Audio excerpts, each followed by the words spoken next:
புதிய உச்சம் தொட்ட இந்திய பங்குச்சந்தைகள் உற்சாகத்தில் முதலீட்டாளர்கள். இந்திய பங்குச்சந்தையின் முக்கிய குறியீடுகளான சென்செக்ஸ், நிப்டி இதுவரை இல்லாத அளவு உயர்ந்துள்ளன.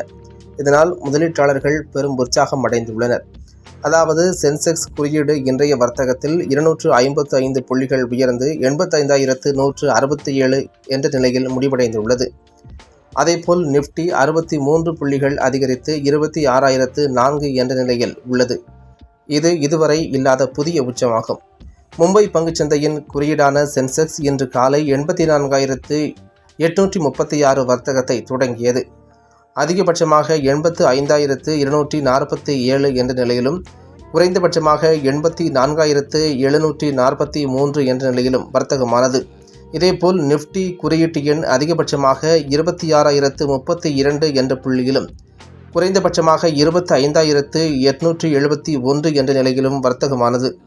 இன்றைய வர்த்தகத்தில் Power Grid, NTPC, Axis Bank, Grasim Industries, Bajaj Finserv ஆகிய பங்குகளின் விலை உயர்ந்தும் LTI Mindtree, Tech Mahindra, Tata Consumer, Tata Motors மற்றும் டைட்டன் கம்பெனி ஆகிய பங்குகளின் விலை வீழ்ச்சியடைந்தும் வர்த்தகமானது.